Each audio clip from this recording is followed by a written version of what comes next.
Hi Libra, kumusta po kayong lahat? Okay, so yan Libra, maraming salamat po sa walang sawang pagsubaybay sa ating pong mga reading, and kung ikaw ay bago pa lang sa ating channel, mag-subscribe na po kayo, then i-click mo na rin yung ating notification bell para lagi kang updated sa ating mga bagong upload, okay?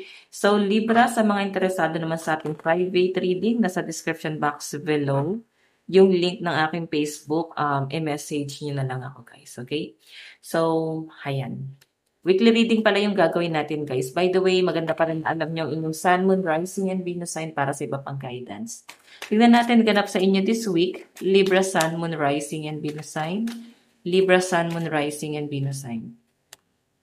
Meron tayong you are here. Para kang nasa spotlight. Ikaw yung tipo ng tao ngayon, this week, na mas gusto mo yung pribado. Ayaw mo nang masyadong binobroadcast yung mga ganap mo sa buhay, pero nasa spotlight ka. Tignan mo, oh. Ayan sila. Ito, malalaki sila to eh. Malalaki sa'yo yung mga taong nakapalibot sa'yo. Pero nasa spotlight ka. Kapansin-pansin ka kahit maliit ka lang. Ayan, earth yan. Diba? So, kahit na wala kang ginagawang effort, kahit na hindi ka nagsasalita, walang ganap sa'yo, napapansin ka, napupuna ka. Siguro, ang nakakabahala kasi sa kanila is yung pananahimik na ginagawa mo. Ang hindi nila alam, guys, pwede kasi ang tingin nila is, ay, baka may problema or may pinagdadaanan si Libra. Pero ang hindi nila alam dyan, Libra, masaya ka, mas gusto mo lang ng private, ayaw mo lang ng masyadong binobroadcast yung mga ganap mo sa buhay. Okay, yan yung nakikita ko dyan. Tignan pa natin, guys. Libra, Sun, Moon, Rising, and Venus sign. Libra, Sun, Moon, Rising, and Venus sign. Okay, so Libra, meron tayong stop repeating the same thing again. Ayan, so siguro kasi may nangyari, no? Ano ba to? Nagpapalamig ka ba? Parang pinapahupa mo yung tension na naganap, no, nitong mga nakaraan. And this week, guys, nakikita ko yung pananahimik mo. So, siguro may mga ganap. Pwede, guys, kasi matagal na yung nangyari, pero na-absorb mo na yung talagang nananahimik, no? Hindi ka na masyadong palapo sa social media. Hindi ka na yung parang sumasama ka sa mga friends. Bihira na lang guys, pag nagkita-kita na lang talaga ng hindi sinasadya. Yun yung nakikita ko. So, ayan, stop repeating the same thing again. So, ang nakikita ko sa mga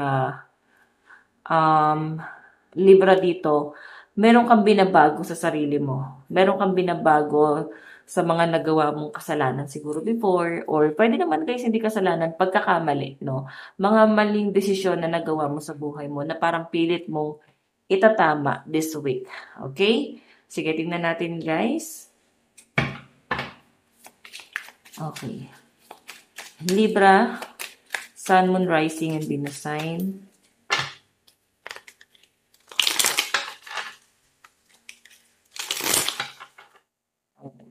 Libra, Sun, Moon, Rising, and Venus sign. Meron tayong sorry, not sorry. Naku, mukhang mahihingi ng tawad sa mga Libra. May, parang meron ditong isang tao na hindi siya, guys, mapakali, nababalisa siya, naiisip ka pa rin, someone from the past. Kung hindi man intention is makipagbalikan, pwedeng makipag-usap sa inyo. Baka kasi meron siyang pabor na hihingin sa inyo. Yun ang nakikita ko dyan, guys. No? Gusto niyang humingi ng pabor sa inyo.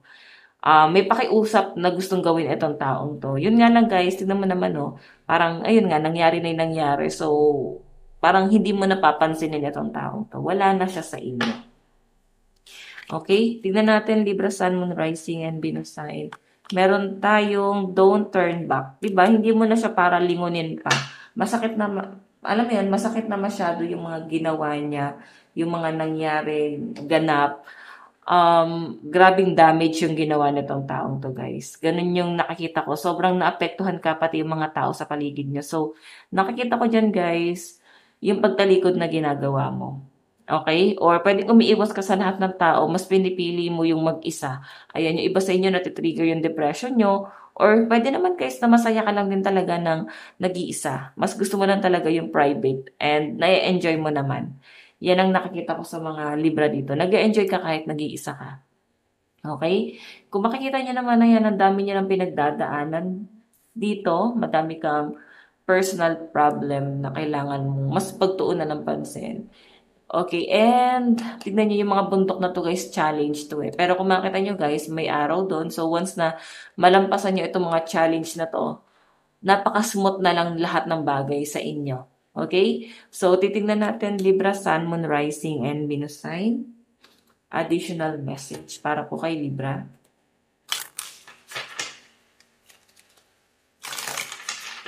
Libra, Sun, Moon, Rising, and Venus sign. Additional message. Meron tayong worry.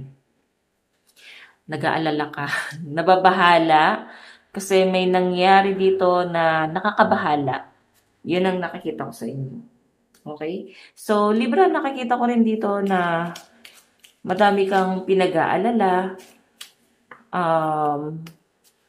Hindi naman siya guys literal na problema. Pero siguro kasi alam mo yon, mahalaga to para sa'yo. Kaya sobra kang maapektuhan.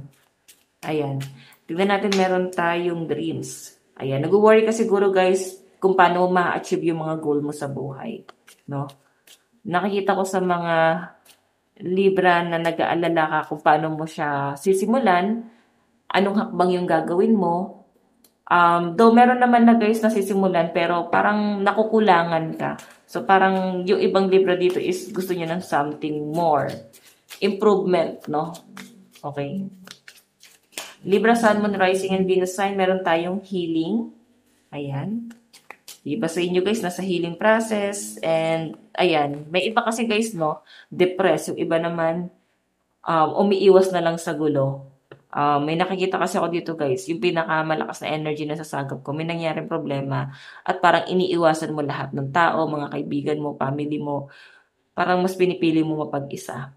Okay? Hindi mo sinasabi sa pamilya mo, kahit sa mga kaibigan mo yung pinagdadaanan mo kasi mas gusto mo siyang solusyonan mag-isa. Okay? Kasi parang problema ko to eh, pinasok ko to, so kailangan solusyonan ko to mag-isa. Ganun yung nakikita ko sa inyo.